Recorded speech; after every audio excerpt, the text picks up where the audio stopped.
त्रिकुटी चढ़ देख कमलिया, धुन परखो सुन मंडलिया, तब सूरत होए निर्मलिया, तुम धारो यही अमलिया।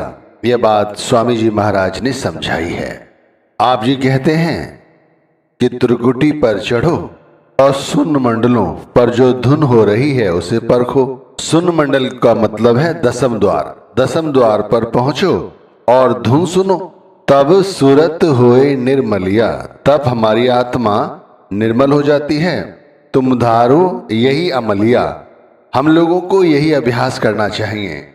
अब इस लाइन में जो स्वामी जी महाराज समझा रहे हैं, हमारी और आपकी सभी की यही परेशानी है कि हम लोगों का ध्यान सुमिरन करते समय त्रिकुटी पर नहीं चढ़ता। जब ध्यान त्रिकुटी पर चढ़ेगा तभी वो सुन मंडल यानी कि दसम द्वार पर पहुंचेगा। जब वो दसम द्वार पर पहुंचेगा तब वो शब्द धुन सुनेगा और तब कहीं जाकर हमारी सूरत निर्मल होगी। और हमें यही अभ्यास करना है। अच्छा, हम लोग अभ्यास तो करते हैं लेकिन ना हम सुन मंडल तक पहुंचते हैं, ना त्रिकुटी तक पहुंचते हैं, और हमारा ध्यान भी नीचे की ओर गिरा रहता है। जो मैं समझा रहा हूं ये सभी के साथ है, ऐसा नहीं है किसी व्यक्ति के साथ है किसी के साथ नहीं है, ये सभी के साथ है। क्योंकि जो माया है, माया की प्रबलता ऐसी है कि यदि उसके साथ थोड़ा सा भी हमने प्रेम या सौहार्द का बर्ताव किया तो हमारे अंदर इच्छाएं जागृत हो जाती हैं, तो चढ़ी हुई सूरत फिर नीचे आ जाती है। फिर जो किया गया अभ्यास है वो फिर ज्यों का त्यों हो जाता है। यानी सुमिरन करते समय फिर हमारा ख्याल बहिर्मुखी होने लगता है। अच्छा, ऐसा क्या किया जाए? कभी विचार किया है ऐसा क्या किया जाए कि फिर हमारा ख्याल सुन्न मंडल यानी कि दसम द्वार से नीचे ना आए? भाई ऐसा कुछ हो सकता है? तो उसके लिए अभ्यास ही है। अगर अभ्यास करोगे तो ऐसा हो सकता है, लेकिन अभ्यास करने का सही तरह से जो तरीका है वो हमें समझ नहीं आता। हम अपनी मन मर्जी करने लगते हैं। ध्यान रखो भाई, एक बात समझाए देता हूं सभी को, 10-5 भक्ति करोगे ना कभी कोई काम नहीं बनेगा। क्योंकि यही लगेगा मन में कि अरे ये नहीं तो ये काम आ जाएगी, ये काम नहीं आई तो दूसरी काम आ जाएगी, चौथी काम आ जाएगी, 7वीं काम आ जाएगी। ऐसे करोगे भाई तो काम नहीं बनेगा। एक भक्ति करो। नाम भक्ति करते हो तो नाम भक्ति ही करो, क्योंकि नाम पर विश्वास है तो नाम का भी ये धर्म और कर्तव्य बन जाता है कि वो हमारी संभाल करे। समझ रहे हैं आप? यानी कि गुरु भक्ति कर रहे हैं तो गुरु पर विश्वास करें। ये नहीं कि आज गए गंगा जमुना तो गंगादास हो गए, जमुना गए तो जमुना दास हो गए। अधिकतर लोग आजकल यही कर रहे हैं, मैंने देखा है। तो भाई ये छोड़ दो।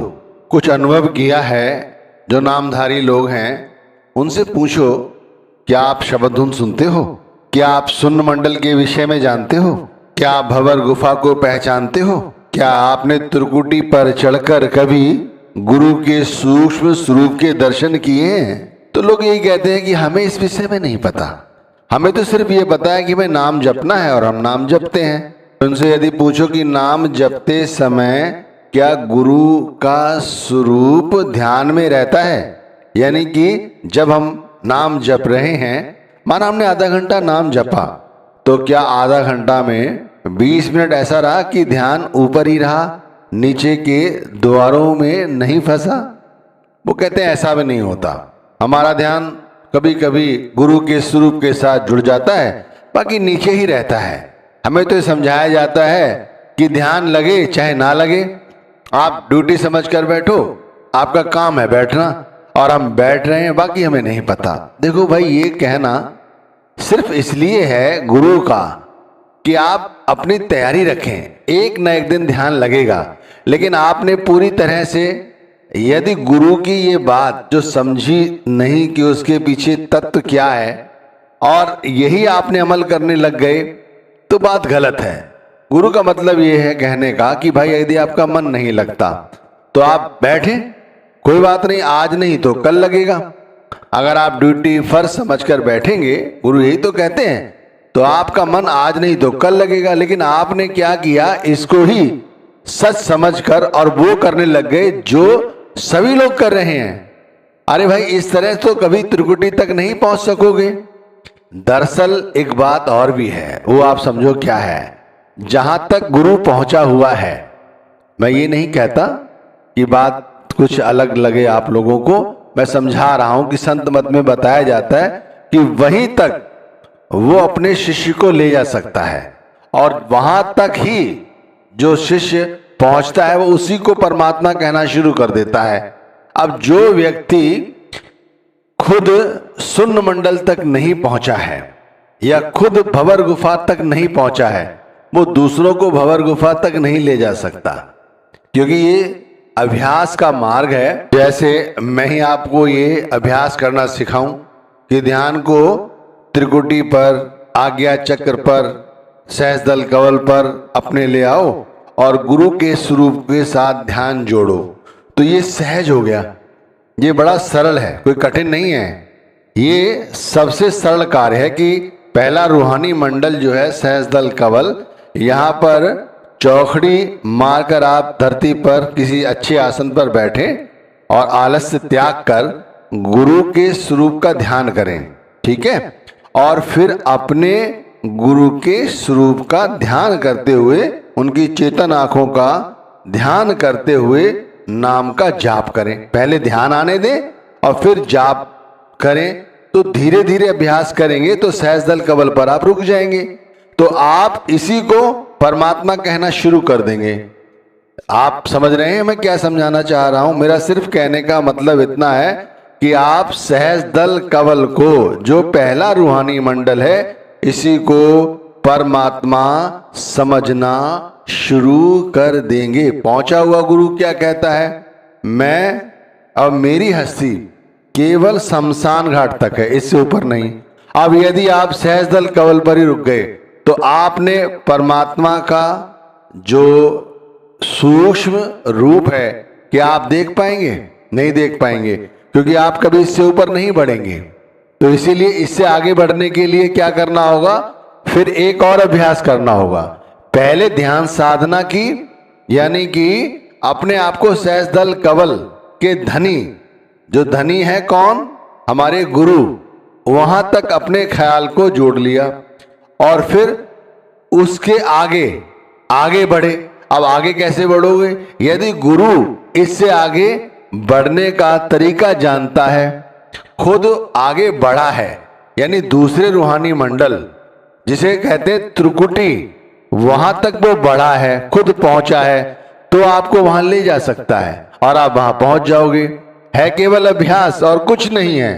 अब त्रिकुटी को कभी कहते हैं गगन, या कह दो आकाश का गगन, त्रिकुटी ही है, समझिए ये। अब इसे त्रिकुटी क्यों कहा है भाई? जैसे 3 कोण पढ़ा है ना, स्कूल में गए होगे आप शुरू में, तो 9वीं 10वीं कक्षा में सिखाते हैं ना, त्रिकोण बनाना सिखाते हैं। तो 3 कोणों वाली रचना है एक तरह से, इसे बोलते हैं त्रिकुटी। तो इसी को जो रूहानी अभ्यास है उस हिसाब से इसको दूसरा रूहानी मंडल कह दो, या इसे ब्रह्मलोक कह दो तो ज्यादा अच्छा होगा। ये समझ जल्दी आ जाएगा आपको। यहाँ का धनी कौन है भाई? इस दूसरे मंडल का धनी कौन है? कौन है यहाँ का अधिपति? वो कौन है? उसे कहते हैं ब्रह्म। कैसे कह दो? ओंकार। अब यदि हमारी ब्रह्म और ओंकार के साथ जान पहचान हो गई है तो हम इस दूसरे ब्रह्मलोक यानी कि दूसरे रूहानी मंडल पर बहुत अच्छी तरह से अभ्यास कर सकते हैं, और यहाँ रहते हुए भी उस ओंकार और ब्रह्म के साथ अपना सानिध्य बना लेते हैं, और यहाँ से ही हम तीसरे रूहानी मंडल की ओर चढ़ सकते हैं। वरना यदि हम यहाँ नहीं पहुंच पाए तो क्या होगा? पहले रूहानी मंडल यानी कि सहस्त्रदल कवल पर ही रह जाएंगे, और यही होता है हमारे साथ। अब इसे स्वामी जी महाराज ने कैसे समझाया है? वे कहते हैं, धुन सार मिली सुन पार चली, पाया पद अमली, खोला सुन द्वारा, झांका घर न्यारा, डार लई चौकी अब संदली। यहाँ पर सुन पार चली, पहले धुन मिली, और वो धुन कहाँ, सुन्न पार चली। तो पहले सुन्न के विषय में समझो कि सुन्न क्या है। देखो, सुन्न को स्वामी जी महाराज ने तीसरा जो रूहानी मंडल है, जिसे दसम द्वार कहते हैं, उसको सुन्न कहकर कई जगह बयान किया है। तो यहां भी जो कह रहे हैं कि सुन्न पार चली, यानी कि उनका कहने का मतलब है कि हमारी जो सूरत है, आत्मा है, वो दसम द्वार को पार करके सुन्न की ओर चली। अच्छा, एक बात और आप यहां जान लीजिए, मैं बार बार आत्मा के विषय में कह रहा हूं, आप भी आत्मा के विषय में बहुत कुछ सुन चुके होंगे, लेकिन यदि हम में से कोई भी व्यक्ति, कान खोलकर सुनना, हम में से कोई भी व्यक्ति यदि अपनी आत्मा का साक्षात्कार कर लेता है, फिर उसे किसी भी गुरु की कोई आवश्यकता नहीं। धन्यवाद तो रहेगा ही गुरु का, और आशीर्वाद भी रहेगा कि उनकी कृपा से यह हुआ है। लेकिन हकीकत यही है कि जिसने अपनी सूरत का साक्षात्कार कर लिया, उसे फिर कुछ करने की आवश्यकता नहीं। अभी जैसे हम विषयों की आसक्ति में लिबड़े हुए हैं, यह संसार की माया के वशीभूत हैं, भक्ति करने के बाद भी हमारा मन भक्ति मार्ग पर नहीं रहता। ये सब कारण यही है कि अभी तक हमें अपनी आत्मा का साक्षात्कार नहीं हुआ। आप ध्यान करने बैठे तो एक बार ऐसा अनुभव करें कि मैं अपनी आत्मा का साक्षात्कार करना चाहता हूं। ऐसी मन में भावना लेकर बैठो, कोशिश करो, अभ्यास करो। आत्मा का साक्षात्कार होने पर ही मैं तो कहूंगा कि गुरु को नामदान देना चाहिए। जो अपनी आत्मा का साक्षात्कार कर ले, उसी गुरु को चाहिए कि वो नामदान दे, क्योंकि वो फिर अनूठा है, वो सब प्रपंचों से मुक्त है, उसे कुछ नहीं चाहिए। जो स्वयं को जान लेता है, सतत आत्मा को पहचान लेता है, उसके लिए परमात्मा को पहचानना कोई बड़ी बात नहीं। अगर ये कह दिया जाए कि वो स्वयं परमात्मा हो गया है, तो भी कोई अतिशयोक्ति नहीं होगी, क्योंकि भाई किसी ब्रह्म ज्ञानी को ही अपना आत्म साक्षात्कार होता है। आत्मा का साक्षात्कार करने के लिए ये आधा एक घंटा जो कहा जा रहा है ना, ये बहुत कम है। 24 घंटे जागृत रहकर, मैं ये नहीं कह रहा कि आप सो नहीं, सो जाओ, लेकिन जागृत रहने का मतलब है हमेशा ये याद रहे कि मैं कौन हूं, कहां से आया हूं, मेरा असली उद्देश्य क्या है, मेरा उद्देश्य क्या है। ये जब आत्मा याद रखती है, तभी परमात्मा की कृपा होती है और आत्मा स्वयं का साक्षात्कार कर लेती है। फिर उसके लिए मन, इंद्रियां, विषय, वासना, संसार, रिश्ते, सारे के सारे पदार्थ जो कहते हैं नश्वर हैं, ऐसे नहीं, उसे स्वीकार कर लेती है। यही परम सच है। हम कहां पर थे, हम ये आपको समझा रहे थे कि कोशिश ऐसी करो, जैसे स्वामी जी महाराज कह रहे हैं कि तीसरे रूहानी मंडल को, जो उन्होंने इस मंडल को सुन्न कहा है, ऐसी समाधि हमारे अंदर में लग जाए और हमें वो सूरत शब्द का अभ्यास बन जाए।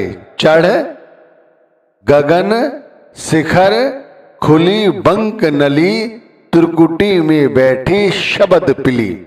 चढ़ गगन शिखर खुली बंक नली। जब ख्याल ऊपर उठेगा, जब ख्याल ऊपर उठेगा और शून्य की अवस्था की ओर चढ़ेगा, तब कहते हैं जो भंवर गुफा का नाका है, जो बहुत छोटा है, वो खुल जाता है। खुली बंक नली, उसके अंदर हमारी आत्मा प्रवेश कर जाती है और त्रिकुटी में अंतर में पहुंचकर वो उस शब्द के साथ जुड़ जाती है, जिसे शब्द धुन कहते हैं। भाई बात सिर्फ इतनी है कि अपने अभ्यास को हमें पुख्ता करना है, मजबूती देनी है।